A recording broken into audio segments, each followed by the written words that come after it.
표현할 방법이 없다. 이것이 도쿄돔에서의 푸른 산호초를 본 저의 감상입니다. 하마니 센세께서 도쿄돔에서 열창하신 푸른 산호초는 1980년대를 빛낸 아이콘이자 영원의 아이돌인 마츠다 세이코의 대표곡입니다. 며칠간 한국, 일본 양쪽에서 엄청난 화제가 되었는데요. 뉴진스의 팬미팅 공연 이후로 한이에 대한 관심도가 급상승하며 뉴스 종편 채널인 채널에 있는 그냥 버밍아웃을 해버렸어요. 유튜브, 트위터, 인스타까지 모든 소셜미디어에서 이틀 동안 파마니에 대한 얘기만 하는 바람에 온 세상이 파마니 센세로 물들었습니다. 특히 일본에서 엄청 화제가 되었는데요. 이 푸른 산호초라는 노래는 쇼와 시대를 상징하는데 뉴진스 오지상들이 딱 이 시대에 청소년기를 보냈기 때문에 감회가 매우 새로울 것 같습니다. 몇 년 전에는 이 시대에 제작되었던 시티팝이 유행을 했었죠. 마츠바라 미키, 타케우치 마리아, 다른 수많은 시티팝 아티스트들의 음악들이 발굴되었습니다. 이런 쇼와 시대에 있어서 마츠다 세이코는 빼놓을 수가 없는데요. 후쿠오카에서 1962년 3월 10일 마츠다 세이코는 태어났습니다. 청소년 시절부터 여러 음악 경연대회에 참가하면서 자신의 재능을 키웠는데요. 유복한 집안이고 친가 쪽이 대대로 명문가였습니다. 어릴 때부터 허약했기 때문에 늘 부모님이 애지중지하며 길렀는데요. 부모님의 정성 어린 보살핌 덕분에 마츠다 세이코는 건강하게 자랄 수 있었습니다. 어릴 적부터 놀이터와 사람이 많은 곳에서 막대기를 마이크 삼아 노래를 불렀고 직접 카세트 테이프에 노래를 녹음할 정도로 노래하는 것을 좋아하게 되었는데 결정적으로는 1977년 고향의 사진관 모델 촬영을 하게 되면서 연예계를 목표로 하게 됩니다. 그러나 부모님은 그녀가 연예계 활동을 꿈꾸고 있다는 사실을 전혀 알지 못하는데요. 엄격한 집안의 분위기 때문에 마츠다 세이코는 부모님께 비밀로 하고 콘테스트에 참가하게 되는데요. 아버지에게 들키면 혼날 것이기 때문에 콘테스트에서 받은 트로피나 상품을 숨기기도 했지만 콘테스트는 현 단위에서 전국 단위로 넘어가는 토너먼트 형식이라 대회에 진출했을 때는 어쩔 수 없이 아버지에게 연예인이 되기 위한 과정으로 콘테스트에 참가하러 가야 된다고 허락을 구했지만 허락을 받기는커녕 싸대기를 맞으며 엄청나게 혼이 나야 했습니다.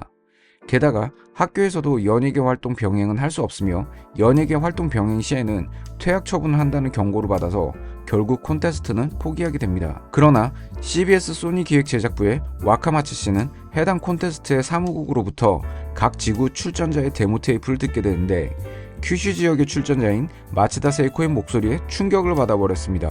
마츠다 세이코를 찾아서 프로로 데뷔시키려고 스카우트를 하는 결의를 가지게 됩니다. 와카마츠 씨는 마츠다 세이코의 가성을 처음 들었을 때 충격을 이렇게 표현했습니다. 마치 여름 끝에 폭풍이 지나고 어디까지나 뚫린 맑은 푸른 하늘을 보았을 때와 같은 충격이었습니다.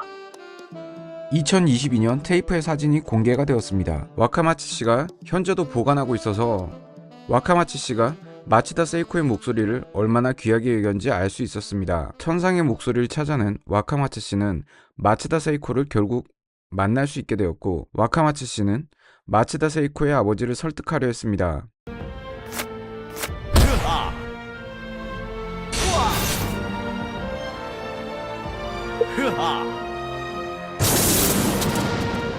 마츠다 세이코가 콘테스트를 보러 다닐 때부터 연예계 진출은 결사 반대할 예정이었던 아버지의 신념도 대단했지만 와카마츠 씨는 아버지를 계속해서 설득했습니다. 명문가 출신의 공무원의 고집을 꺾는 것은 쉽지 않았죠. 아버지의 고집을 꺾지 못한 마츠다 세이코는 결국 결사의 각오를 아버지에게 전달합니다. 파파가 인정해주지 않으면 가출하고 돌아오지 않겠습니다. 자신의 미래를 선택하지 못하게 하는 것이 오히려 마츠다 세이코를 삐뚤어지게 하는 것이 아닌가 생각이 들었던 아버지도 3년 만에 싹이 나오지 않으면 돌아와야 한다라는 조건으로 길고 긴 부녀지간의 싸움에 종지부를 찍었습니다. 그리고 1979년 1월 중반 아버지는 와카마츠 씨를 불러서 식사를 하며 말했습니다. 와카마츠 씨에게 세이코의 미래를 맡깁니다. 마침내 아버지의 승낙을 받았고 와카마츠 씨는 신이 나서 마츠다 세이코를 여러 기획사에 적극 추천했지만 대부분 반응은 시큰둥했습니다. 그러다 중소기획사인 썸뮤직 프로덕션이 마츠다 세이코와 계약을 체결하게 됩니다. 그렇게 가족이 있는 고향을 떠나서 1979년 도쿄로 상경한 세이코였지만 이 당시의 썸뮤직은 중소기획사였고 썸뮤직에서는 나카야마 케이코라는 기대주의 데뷔를 준비하느라 마츠다 세이코의 데뷔는 불투명해졌습니다. 중소회사라서 세이코에게 신경을 쓸 겨를이 없었기 때문인데 불행히도 나카야마 케이코의 성적이 저조해지고 좋지 않아서 소속사가 난관에 빠지게 됩니다. 결국 다음 아이돌을 구상해야만 했던 썸뮤직은 마츠다 세이코에게 회사의 명운을 걸어보기로 합니다. 그러나 나카야마 케이코는 대형 신인이었고 무조건 푸시해주겠다는 조건으로 썸뮤직에 온 것이기 때문에 마츠다 세이코의 데뷔는 나카야마 케이코의 양보가 필요했지만 다행히 나카야마 케이코의 양보를 해주었다고 합니다. 이렇게 프로모션은 시작되었지만 마츠다 세이코의 성공 여부는 불확실했습니다.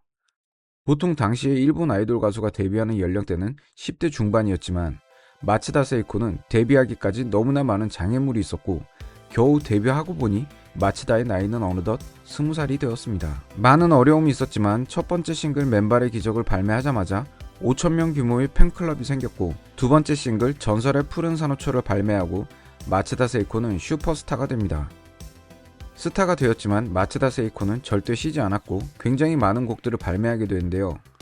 1980년의 세 번째 싱글 바람은 가을색으로부터 1988년 26번째 싱글 여행은 프리지아까지 24곡 연속으로 오리콘 주간 싱글 차트 1위에 오르며 음반 사재기급의 판매량을 갱신했는데 이것은 핑크레이디가 9곡 연속으로 1위 기록을 바꾸는 기록이었으며 이 기록이 깨질 때까지 11년하고도 10개월의 시간이 걸렸습니다. 물론 연예계 생활이 편하지도 않았습니다. 데뷔 이후 마츠다 세이코는 시기와 질투에 눈이 먼 대중들에 의해 온갖 루머에 휩쓸리기도 했으며 여성에게 보수적이었던 80년대 사회에서는 여성이 프로의식을 가지는 것을 금기시했기 때문에 시집도 안 가고 돈이나 벌면서 남성들의 일자리나 뺏고 있느냐, 세이코스럽다 등등 졸렬한 개저씨의 행태를 보이는 도태남들이 마츠다 세이코를 공격했습니다.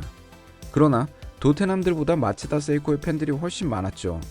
마츠다 세이코가 평가절하를 당할 때마다 팬들은 오히려 마츠다 세이코를 영원의 아이돌이라며 신뢰와 존중을 표했습니다. 이 당시 한 콘서트에서 마츠다 세이코는 끝까지 자신을 믿어준 팬들에게 감사의 말을 전하며 결국 눈물을 터뜨렸고 콘서트장은 눈물바다가 되었다고 합니다.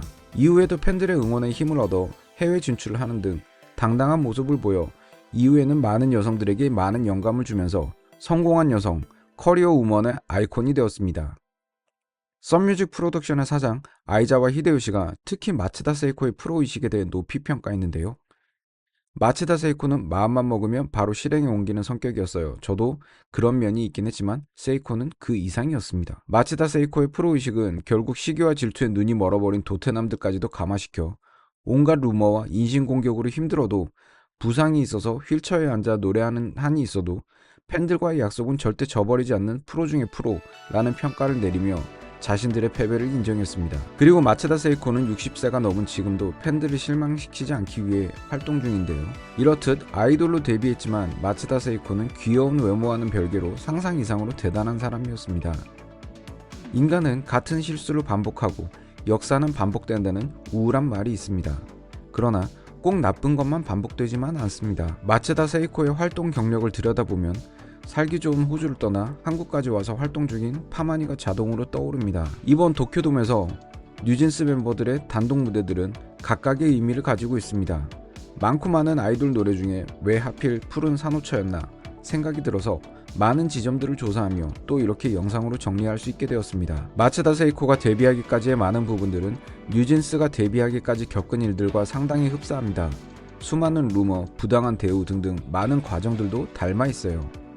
마츠다 세이코의 집안은 후쿠오카의 명문가라서 그냥 후쿠오카에서 편하게 살 수 있지만 굳이 험난한 길을 선택해야만 했던 이유는 무엇이었을까요? 한국보다 훨씬 살기 좋다는 호주에서 편하게 학교를 다니고 졸업하고 하고 싶은 걸 하면 되는데 굳이 한국까지 와서 차별 대우를 받으며 온 사방이 적으로 둘러싸인 민대표와 가족과 같은 인연을 맺게 된 이유는 무엇일까요? 푸른 산호초가 도쿄돔에서 울려 퍼진 이후 일본은 거의 뉴스에 도배되다시피 했었고 트위터, 유튜브 등등 푸른 산호초가 급속도로 퍼져나가고 있습니다. 많은 사람들은 연예인들의 화려한 성공만을 바라봅니다. 그리고 그 과정은 무시합니다. 그리고는 질투와 시기를 숨기고서 마치 세상에 통달한 듯 말을 합니다. 후쿠오카 현의 명문가 출신, 호주의 중산층으로 태어나 아무런 어려움 없이 자랐고 돈을 위해, 명성을 위해 노력해야 할 필요가 없었던 그녀들이 수많은 난관을 헤쳐가며 가수가 되어야 했던 이유는 본인들도 설명하기 어렵겠죠. 그러나 푸른 산호초라는 노래는 그녀들이 고뇌하고 수많은 장애물과 한계를 넘은 끝에 완성된 곡이며 하마니의 푸른 산호초는 포기하지 않고 대가를 바라지 않으며 묵묵히 자신의 길을 걸어온 마츠다 세이코에 대한 존중을 담은 무대처럼 보였습니다. 대혐오 시대를 살고 있는 지금 푸른 산호초를 들으며 잠시 혐오를 내려놓는 건 어떨까 합니다. 오늘 영상 여기까지입니다. 시청해주셔서 감사합니다.